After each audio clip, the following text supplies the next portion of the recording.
What's up, guys? Thank you so much for joining on another episode of the Wisdom Addicts podcast, where we share tools, ideas, and concepts to help you succeed. In today's episode, we have a very special guest, Mr. Carlos Cabral. Mr. Cabral has been my best friend for over a decade. We've been through a lot. Um, Today, we're going to talk to him about his sales career. He's been a top broker in the freight industry, working for the biggest freight brokerage company in America, over $40 million in sales, leading teams. I mean, just a phenomenal career. Yeah, Mr. Cabral, thank you so much for joining us. How are you doing today? How are you feeling? I'm feeling phenomenal. Thank you for having me on the podcast today. Absolutely, true honor. Would you care to share a little bit about yourself and, you know, specifically about your sales career, your beginning in sales? Since when have you been, have had that sales drive that it's taken you to where you are today? Honestly, I'd have to go back. Have to go back a lot. I It's always been kind of in me, just the wanting to acquire something and move it forward and just kind of add value in the process and you know make some make an income out of it, make it some money out of it. But it probably started in college. Honestly, I did a couple of sales oriented things. I got involved in like multi-level marketing. Um, I remember you were involved in selling knives. I sold some knives. Yeah, I did. Best knives in the market. I did sell the best knives in the market, Cutco. Um, but I mean, that's probably where it started. It started with just kind of getting introduced to a product, wanting the possibility to make money, and obviously it was they provide coaching, they provide training, which is anything that the first thing that you need, and I didn't have any of that at that point.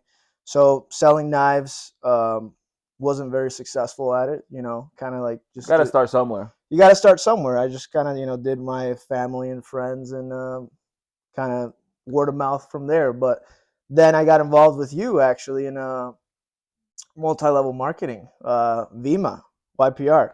So that was Great probably times. what really got me into the Those selling habits. the selling. Yeah, Why logistics? logistics chose me. Because you've been doing logistics for over 7 years, very successful. And the thing that I'm more impressed about, because I've been involved in logistics myself, is how you've been able to maintain it for so many years on a high level. You've been doing it for what, 7 years now, and you're very young, 28. Very impressive numbers, and like such a young age. Over, we're it's quite impressive. So why, how did that really, got remarked with you, that industry? Like I said, logistics chose me. I wasn't looking for any specific industry. I was looking for an opportunity that I could prove myself that I could make it work, right? And at the time of my graduation, the best opportunity that was in front of me was the job here, well, at TQL, and that was what I what was set for me. Like I didn't really.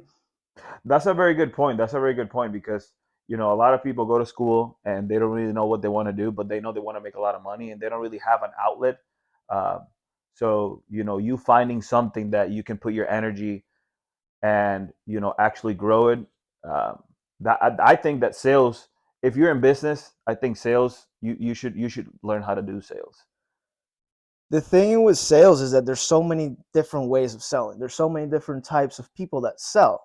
Um, but logistics was for me, it it kind of made sense, and I wasn't, like I said, I wasn't looking for it. My background, I started 3 years of engineering, and once I got into that world of selling and kind of got involved and like kind of got that feeling that you get, when like that It's just a never-ending high, really, when it you sell is, it something. is. And not necessarily selling, but like when you're able to transfer your belief on something to somebody else, right? And I think that's what I see in it. And when I started doing like multi-level marketing and I was able to kind of get a reflection and see how people were accepting my point of view upon things, and that feeling is what kind of grew. And I it was such an impact in my life that I decided to switch my career, and I went from 3 years of engineering, industrial engineering. Almost done, really. I had 1 year left. That's 1 year crazy. left. It was crazy. It was completely crazy. And I looking back at it, there was times that I was like, did I make the right call? Was it the right move? But everything happens for a reason, right? And looking back now, like there's no way I'd say like it was the wrong move, right? But I switched and I went into a sales and business marketing degree and made it work. And it only took me an extra 2 years. So I did 5 years total. And boom, landed a job in sales right out of college. And 7 years later, I'm still there, right? And every And being able to maintain at a true high level. And for those people that are listening that might get discouraged by, oh, am I too late, or you know am I in the right career path? It's just about figuring it out, right? And putting that good energy into things. Because for myself, I finished school at 25 and I was pretty successful my first year. But there are people that finish at 22 perhaps, and kind of don't find that edge. So it's truly about developing and finding that edge and just trying to bring value. Because I think in your situation, you were just you knew that you had something special in you. You've always known that, and you just finally found that vehicle to take you there, and you've been able to maintain it for so many years. It's quite impressive. I think everybody has a different journey, and like you said, you graduate at 25. There's people that graduate at 21, 22 regularly, and everybody has their own journey, like everybody has their own process of getting where they want to go. I think what really makes it is having that want, like you want something and you don't have to define it. You don't have to say, I want to be the biggest top dog in logistics, right? Right.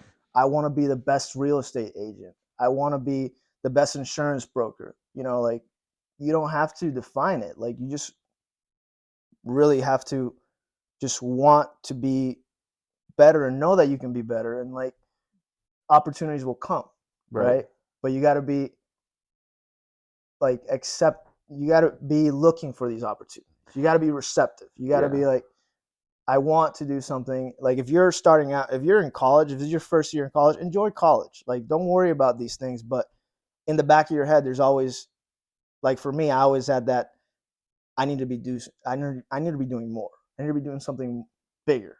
I have so much time on my hands. Like I need to be as productive as I can be, right? But that constant, like thought in the back of your head also can play a role in like bringing you down because you feel like you're not doing You're enough, not doing enough. or Yeah. you're not where you want to be, right? So you got to find a balance and that fine line of like using that voice in the back of your head like to keep you motivated, right? And keep you going forward, but at the same time also looking at things that you can improve, right? So Having that willingness to sacrifice whatever in order to reach your goals. What would you say are your daily healthy habits? Because obviously you're in good shape, and you're a family man. So how do you balance all that? What would you say are your main health habits?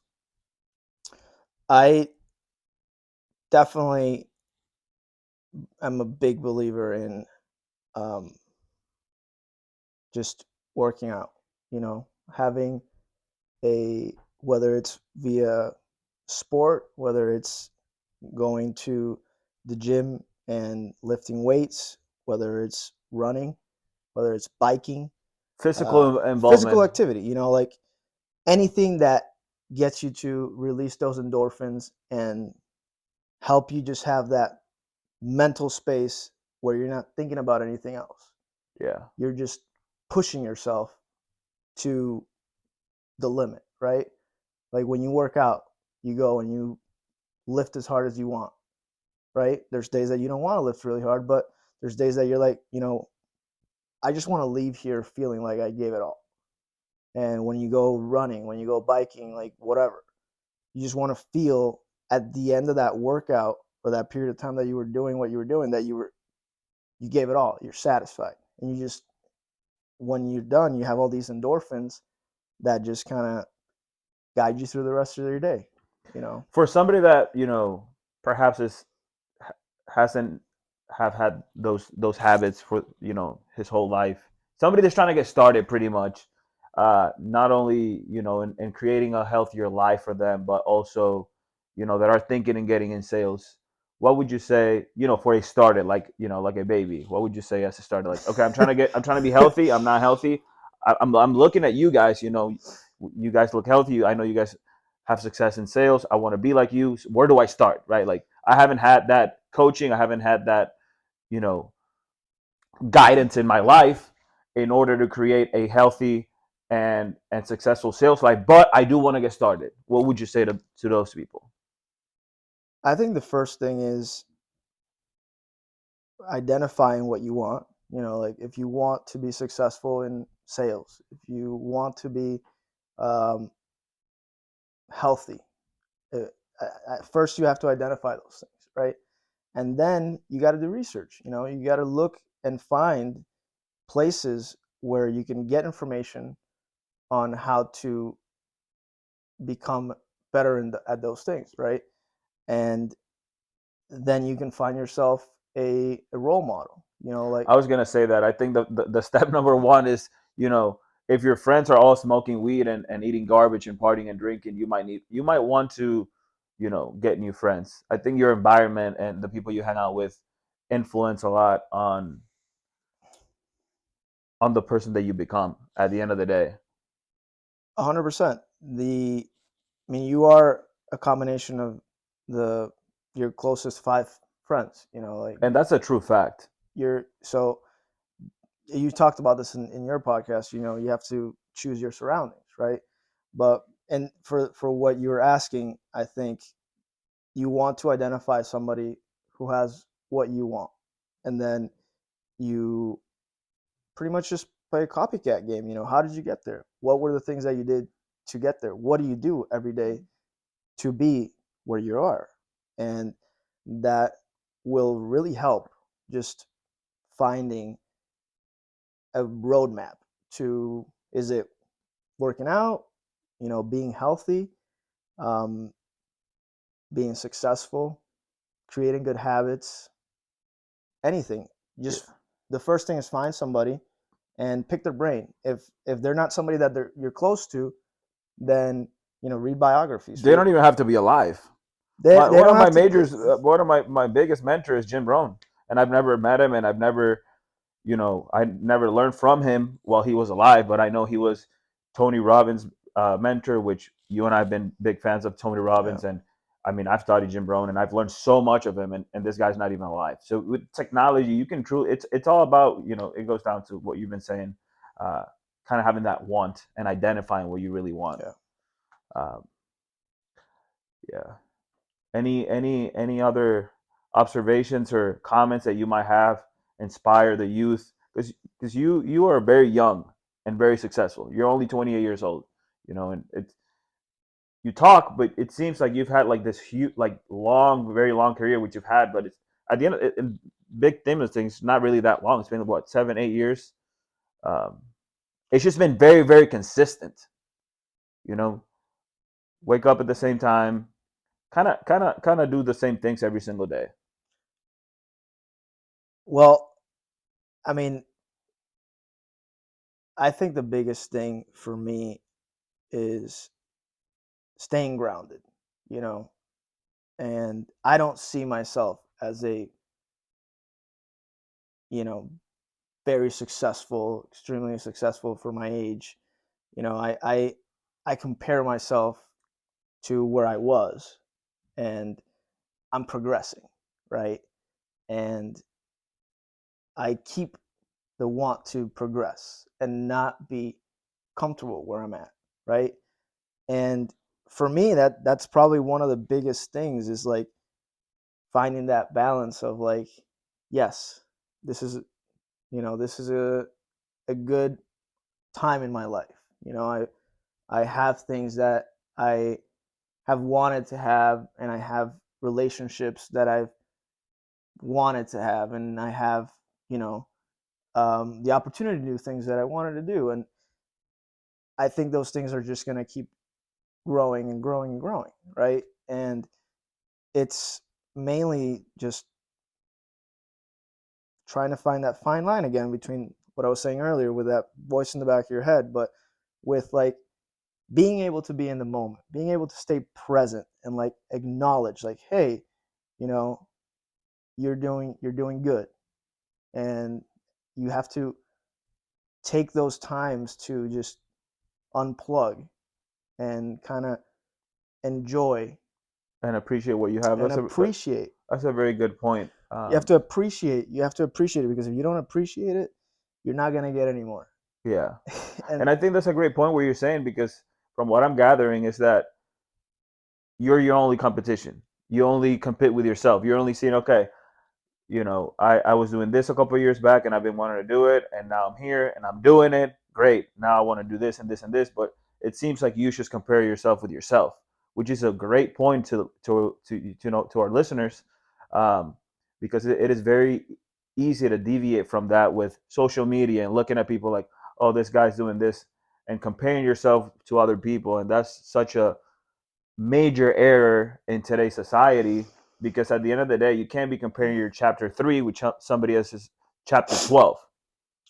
So that's a very, very great point.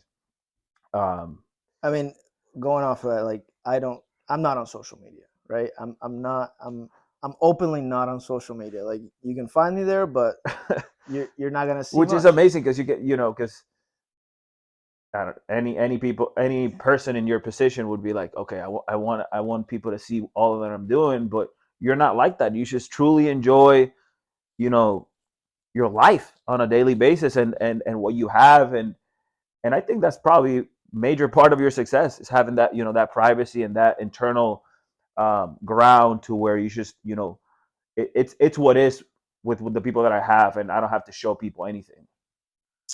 If And I appreciate you being on the podcast, because I know that for you it's like, man, like, really, you're gonna put me on camera? Like, it's not my style. But it's, well, if one person is listening to you, man, and one person is listening to you, and it's like, yo, like, I want to be like that guy. I think that if he can do it, I can do it. The whole purpose of this, that's what it is. So yeah, I and like you said, it's not my. I don't like to be in the spotlight. I'm a behind the scenes guy, and it's kind of ironic because people think that when you're in sales, you're like you want to be that loud guy. You want to be that guy that everybody like likes and yeah, everybody's cool with, and you know. But there's so many ways of doing it. There's so many approaches to it, and being off social media, like the people that I care about and the people that care about me, they know where to find me. yeah, We're in communication. exactly. You know, they can get personal pictures or whatever. Like it's Yeah, and that's when they, they can come and visit. that's when you don't have to be like I'm not even gonna go into that. Yeah, we're I'm not not even gonna go into that. But yeah, if you want to be, I think to end it on this note, I think if you want to be starting the process, whatever it is, first identify what you want in a broad spectrum. And secondly, find somebody or something that can point you in the right direction. And third, just stay motivated, stay focused, and go all in. All right, guys. Well, thank you guys so much for listening to another episode of the Wisdom Addicts podcast. Mr. Cabral, thank you so much for sharing knowledge and honoring you with your presence. We'll see you guys in the next one.